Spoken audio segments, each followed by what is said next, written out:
दोस्तों नमस्कार। यह है मार्गदर्शन फॉर सिविल सर्विसेज। मैं अनुराग चौधरी।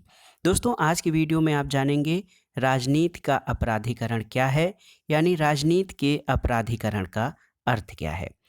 दोस्तों राजनीति के अपराधीकरण का जो सीधा अर्थ है वो है राजनीति में अपराधी तत्वों का प्रवेश।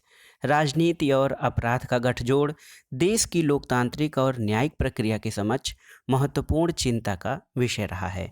और जब संपूर्ण राजनीतिक व्यवस्था अपराधियों के सम्मान में सुरक्षा कवच की तरह बचाव पक्ष बनकर खड़ी हो, तो राजनीति को अपराधीकरण से आखिर कैसे बचाया जा सकता है, आज के दौर का ये प्रमुख मुद्दा बना हुआ है। दोस्तों राजनीति में आपराधिक आरोपों का सामना कर रहे लोगों और अपराधियों की बढ़ती भागीदारी, अर्थात आपराधिक पृष्ठभूमि वाले लोगों और माफियाओं का राजनेता और प्रतिनिधि के रूप में चुने जाना राजनीति का अपराधीकरण है।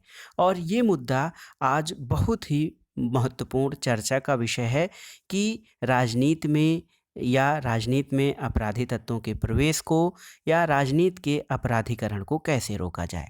दोस्तों इसका सीधा सा आशय ये है कि सत्ता प्राप्त या प्रयोग के लिए प्रयोग किए गए गैर कानूनी और असामाजिक तरीके जो राजनीतिक कार्यशैली के स्वरूप को विकृत करते हैं।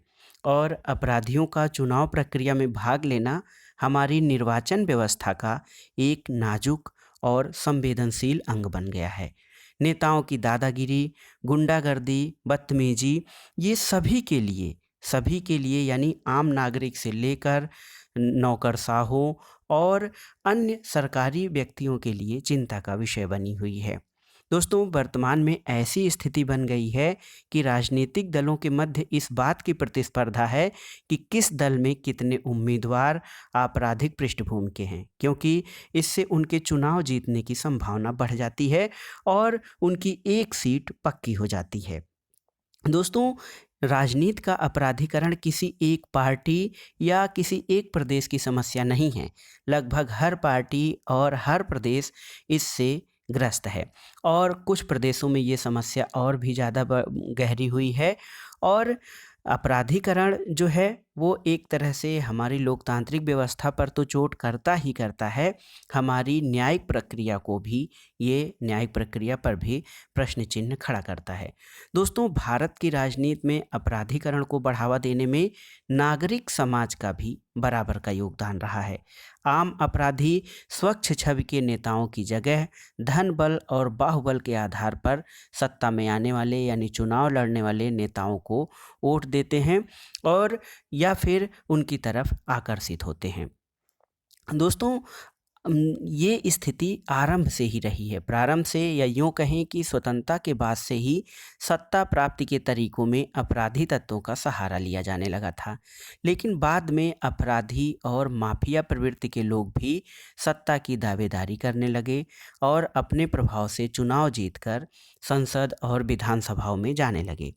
ये स्थिति हमारे लोकतांत्रिक व्यवस्था और न्यायिक प्रक्रिया सभी के लिए बहुत ही भयावह और चिंतनीय है। और स्थिति ये है कि अच्छे लोग या अच्छी छवि के लोग अब राजनीति में आना ही नहीं चाहते हैं। देश के सर्वोच्च न्यायालय और चुनाव आयोग ने भी इस प्रवृत्ति पर चिंता व्यक्त की है और इसे रोकने का प्रयास भी किया है, लेकिन इसके लिए संस्थागत और सामूहिक प्रयास करने की ज़रूरत है। देखिए सबसे बड़ी बात तो ये है कि चुनाव महंगे हो गए हैं, आर्थिक बोझ कौन उठाएगा, इसके लिए धन बल और बाहुबल आधारित जो नेता हैं या व्यक्ति हैं उनको सत्ता में या अपनी पार्टी में शामिल करने की बात होती है। और सब कुछ जानते हुए मतदाता भी आपराधिक छवि वाले नेताओं को भारी बहुमत से विजयश्री दिलवाते हैं। अपराधियों का पैसा और बाहुबल राजनीतिक दलों को वोट हासिल करने में मदद करता है और जाति और धर्म जैसे कारकों पर जो हमारी राजनीति है उस स्थिति में भी आपराधिक छवि के लोग चुनाव जीत जाते हैं। दोस्तों चुनावी राजनीति या भारतीय राजनीति में नैतिकता और मूल्यों का अभाव पाया जाता है और इसके कारण भी अपराधीकरण की समस्या और भी गंभीर बनी है। और अक्सर राजनीतिक दल अपने निहित स्वार्थों के लिए अपराधीकरण की जांच करने से भी कतराते हैं, या जांच शुरू भी हो जाती है तो वो अंतिम अंजाम तक नहीं पहुंच पाती है। दोस्तों, राजनीति के अपराधीकरण के प्रभाव भी बहुत हैं। अपराधीकरण चुनाव प्रक्रिया में काले धन का प्रयोग करता है, जिससे भ्रष्टाचार को बढ़ावा मिलता है। इसके अलावा राजनीति में प्रवेश करने वाले अपराधी सार्वजनिक जीवन में भी भ्रष्टाचार को बढ़ावा देते हैं।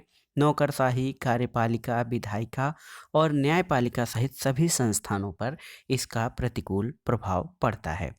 दोस्तों, एक तरह से देखा जाए तो राजनीति का अपराधीकरण समाज में हिंसा की संस्कृति को प्रोत्साहित करता है और भ्रष्टाचार को बढ़ावा देकर भावी जनप्रतिनिधियों के लिए एक गलत उदाहरण प्रस्तुत करता है। इसलिए जनता को स्वयं जागरूक होना चाहिए।